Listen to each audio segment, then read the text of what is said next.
consciously worship indicates the intellectual status of the worshiper. We of the 20th century worship a God of love in theory, but in practice we make for ourselves graven images of wealth, power, fashion, custom, and conventionality.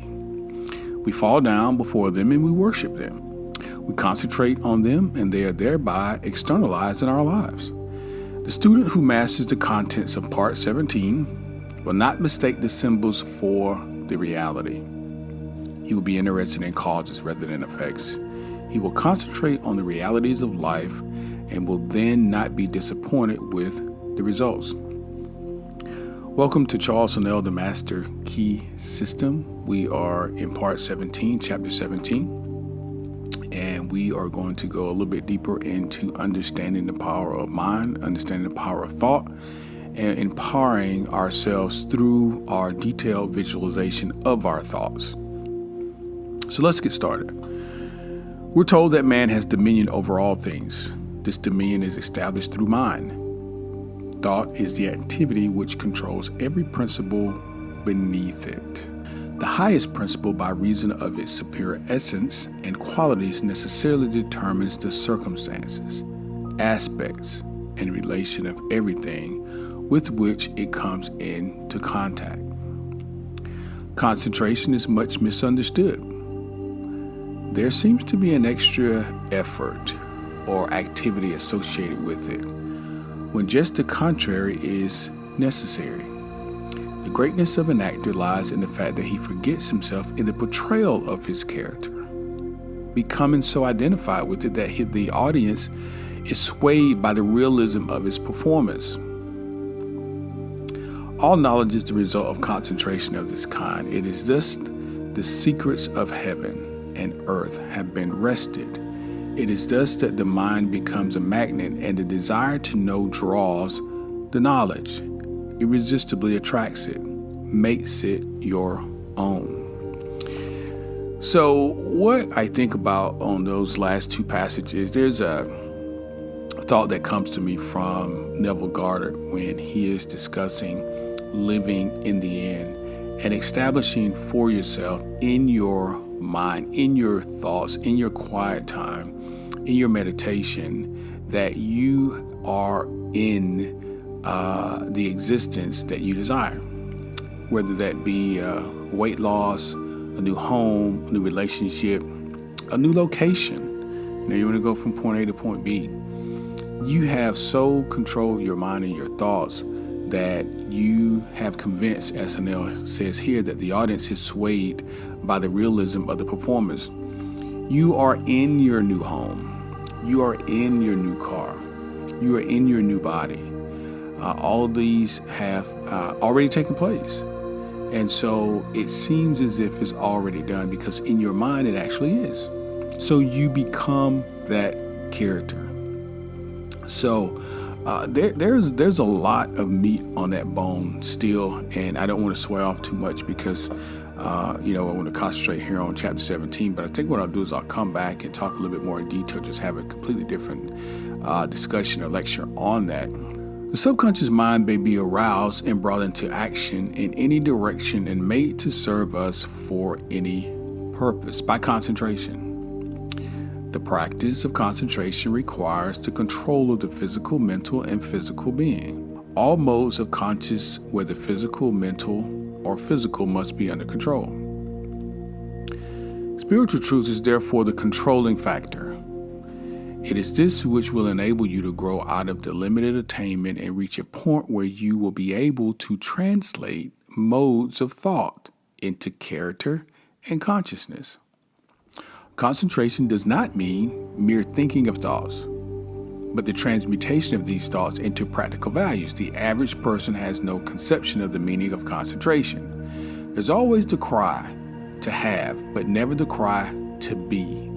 They fail to understand that they cannot have one without the other, that they must first find the kingdom, quotes, the kingdom, before they can have the things added. Momentary enthusiasm is of no value. It is only with unbounded self-confidence that the goal is achieved. So the scripture here that Hanel is referring to is, seek ye first the kingdom, and all these things shall be added unto you. Well, number one, many people misunderstand the scripture because they believe that the kingdom is an actual place, like heaven. They believe it is actually a place. Well, it's not a place. Heaven is not a place. The kingdom is not a place. It is a state. A state. And once you begin to understand that, the scripture takes on an entirely different perspective. It's a state. Christ consciousness, the understanding of your particular place in the universe and who you actually are. The kingdom is not a place, it is a state. So Anel is saying here that you must first find the kingdom before you can have the things added. If we think about what we want, let's say we're in a relationship and we want more attention from our partner, our spouse, our mate. We want more affection, more love. The fundamental misunderstanding of reciprocity, sowing and reaping, giving and receiving is this. The initial act, sowing, giving, has to be done first. And so many of us do not want to do that, particularly in relationships. Well, I'll act this way once she does this, or I'll act this way once he does that. Well, here's the thing. We don't understand the concept. In order for you to obtain love and to attract love, you must become love. Become the thing that you desire, and the thing that you desire will come to you. This is empowering because it takes you out of the realm, conceptually, of being dependent upon the external, the other. When you become a thing, the thing is automatically attracted to you. You become it. You become it. And that is what Hanel is saying here. Concentrate to the point where you are so engulfed in this particular ideology, this idea, this ideal, that you become that. You are this movie actor, and the audience, you fool them because they think you really are an addict, or you really are a thief, or you really are a doctor, whatever the part that you're playing. And that's the type of commitment that he's saying that is necessary for you to achieve your desired end. Now, weakness is the only barrier to mental attainment. Attribute your weakness to physical limitations or mental uncertainties and try again. Ease and perfection are gained by repetition. It's practice, like playing the piano. Initially, you're off key. Your fingers are bumping against each other, not as fluid. But the more you practice, the more repetition, your mind begins, to take control. And it gets easier and easier every time. All mental discovery and attainment are the result of desire plus concentration. I'll say that again. All mental discovery and attainment are the results of desire plus concentration. Desire is the strongest mode of action. The more persistent the desire, the more authoritative the revelation. Desire added to concentration will wrench any secret from nature. Vibration is the action of thought. It is vibration which reaches out and attracts the material necessary to construct and build. It's important to point out here, we've said this before in prior lectures, that you are not your body. You are not your mind.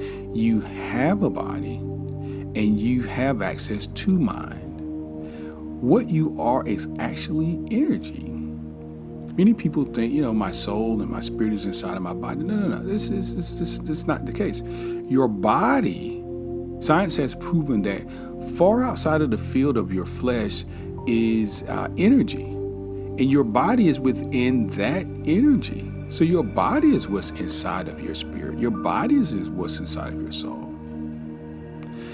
And your body exists because of one thing, the vibration of the energy that you exude. Your energy. And because you're energy, you vibrate. When we communicate it this way, I feel good or I feel bad. I feel happy or I feel sad. That's how we communicate it. The truth is we're vibrating high or we're vibrating low. And wherever it is on the vibratory plane we exist, we are going to draw more of the similar vibrations on that plane. And in my day, when I was a kid, old people used to say birds of a feather flock together. Similar thought in that wherever you are in the activities that you're participating in, you're going to draw more of the same thing, and more of like-minded people will join you because you're on that plane. That's why you never have to worry about necessarily, if you're on a high plane, you don't have to worry about super negative people and these bad things that you see happening. You don't really have to worry about that type of stuff. You're not on that plane. Now, conversely, by watching the news and bringing yourself down and considering that this could happen to me and visualizing how it could happen to you and thinking about it day after day after day, then yes, you've now created for yourself an opportunity for that to happen to you. But it's only because you created it. The power in the thought here is that you are the creator. And that if you can determine your environment,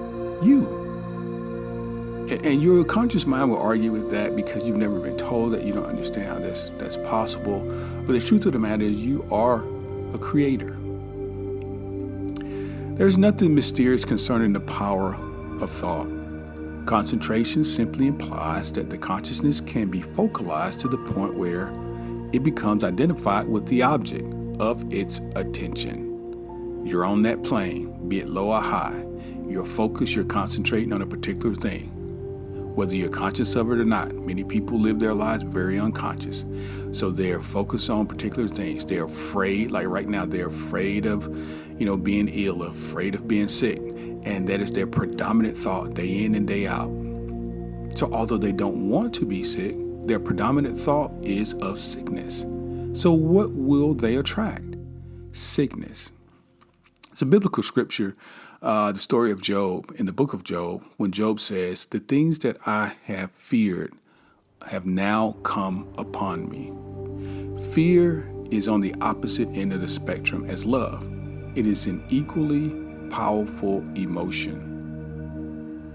Equally powerful. It's simply on the other end of the spectrum. So be careful of what you fear. You're going to bring it upon you. As food absorbed in the essence of the body, so the mind absorbs the object of its attention, gives it life and being. If you concentrate on some matter of importance, the intuitive power will be set into operation, and help will come in the nature of information which will lead to success. Intuition often solves problems that are beyond the grasp of reasoning power. Intuition often comes with the suddenness that is startling. It reveals the truth for which we are searching, so directly that it seems to come from a higher power. Intuition can be cultivated and developed. In order to do this, it must be recognized and appreciated. If the intuitive visitor is given a royal welcome, when he comes, he'll come again. The more cordial the welcome, the more frequent he visits. But if he is ignored or neglected, he will make his visits few and far in between. Intuition usually comes in the silence. Great minds seek solitude frequently. It is here that all the larger problems of life are worked out. We're in chapter 17, and each week we have talked about going into the silence, going into your quiet place, going into your meditative posture and controlling your mind and controlling your thoughts and your body. Why? because we are listening for the visitor. We are listening for intuition. Intuition, my words, not Hanel, intuition is simply a result of the understanding of your capacity. You're remembering that you are powerful. You're remembering that you are a creator. You are remembering that you have access to all knowledge and all things. And periodically, through what we call intuition, thoughts and solutions come to you. And it shocks you that it's so clear and it's so prevalent. But really, that's who you are. That's who we are. The problem? We've orchestrated such busy lives that there's so little time for silence. And right now, we're at a point in history, unprecedented, where people are being asked to stay home and, quite honestly, to be silent. And in the silence, you can gain this type of intuition. You can gain this type of relationship with your body, with your mind. Every obstacle conquered, every victory gained will give you more faith in your power. And you will have greater ability to win. Your strength is determined by your mental attitude. By keeping the thought in mind, it will gradually take tangible form. A definite purpose sets causes in motion, which go out in the invisible world and find the material necessary for your purpose. Think about it like this. Let's go through this, process, kind of high level, but quickly. Let's go through the whole process because this is important. A definite purpose. We talked about definite chief aim. We got that concept from Napoleon Hill. Sets causes into motion, which will go out into the invisible world, into the substance, into the universal mind, the substance of all things, and find the material necessary to serve your purpose. Because everything is from the same substance. You are that substance. So it's like asking your hand to pick up a glass or telling your foot to, go forward. You have control of your body, of this body that you're in. So think of it that way when we're talking about this universal substance. You're part of it. So you can make requests as part of the whole. So from the beginning, we have an ideal. We've imagined a thing that we desire. We have seen it in our imagination. We begin to crystallize it into visualization and deeper, even so, into idealization. It is now an ideal and we can see it. We see the blueprint for it. We can touch it, feel it, taste it, and smell it. So we're there and we're thinking about it. We've created our positive, habitual mind movement and our thoughts, and we've got a momentum going and we're on target. What Hanel is saying here, what happens and what you should consider in your mind is that once you put this seed, like we talked about in last chapter, once you bury this seed and plant this seed into the mind substance, of the universal mind substance of all things, then what happens is the universe now says, let's go out and figure out a way to make this happen. Hanel describes it here as sets causes in motion which go into the invisible world, the world that no one can see, and find the material necessary to serve your purpose. Just like when your words go out, people think they're just talking, but your words go out from you. They go into the ether, and because you can't see the ether, perhaps people don't value the fact that they're actually moving in a direction somewhere. Thought ordinarily leads outwardly into evolutionary directions, but it can be turned within where it will take hold of the basic principle of things, the heart of things, the spirit of things. When you get to the heart of things, it is comparatively easy to understand and command them. For your exercise this week, concentrate as nearly as possible in accordance with the method outlined in this lesson. Let there be no conscious effort or activity associated with your purpose. Relax completely. Avoid any thought of anxiety as to the results. Remember that power comes from repose. You're in the silence. You understand that you are creator. You understand that you have the power ultimately. And all you have to do is constructively develop these thoughts and send them out to do their work. So you're in repose. There's no stress or anxiety involved. Let the thought dwell upon your object. Whatever your desire is, whatever the end goal is, let your thought simply dwell upon that until it's completely identified with it, until you are conscious of nothing else. You consume with it. If you wish to eliminate fear, concentrate on courage. If you wish to eliminate lack, concentrate on abundance. If you wish to eliminate disease, concentrate on health. Listen, we're in a time where people are very fearful of disease. If you wish to concentrate on eliminating disease, concentrate on your health. Stop being fearful, because fear actually generates availability within your vessel, within your body, to be diseased. You're developing anxiety, and you're developing hormones and different bodily functions that create disease. Concentrate on courage. Concentrate on abundance. Concentrate on health. Direct to bring about the necessary relation with eventually will manifest in form. So that's your exercise this week. Eventually, your desired result will manifest in form. I want to wrap up part 17 with a few additional summary thoughts. And they are these. What is the true method of concentration? What is the true method of concentration? That is to become so identified with the object of your thought that you are conscious of nothing else. That's part of your exercise. You become so identified with the object of your thought. Think about it like this. If you are married and in a relationship, remember how you couldn't stop thinking of no one else but your mate, your partner, your spouse. And you just, day and night, you woke up and they were on your mind. You went to sleep, they were on your mind. Your desired result should be fancied in such a manner, and it will come to you. You'll find that the things that you're seeking are actually seeking you. What is the result of this method of concentration? What is the result of this method?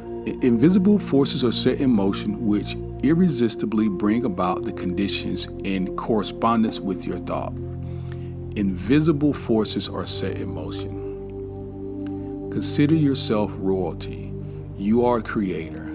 You have but to think and to speak into manifestation those things that you desire. Now, listen, please understand, faith without works is dead. So if you are an entrepreneur and you're building a business, speak it into existence.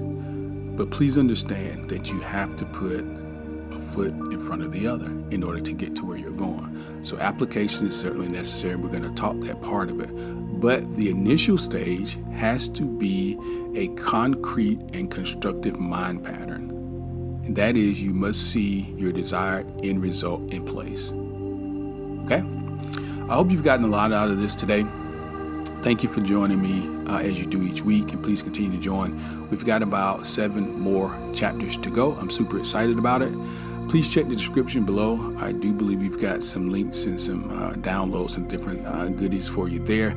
Please subscribe to us and follow us here on YouTube as we continue to bring to you the completion of the Master Key System. When we're done with this, we're going to move into other series as well, just as equally empowering. So I really hope you're enjoying this. And again, thank you for joining us, and have a great and productive day.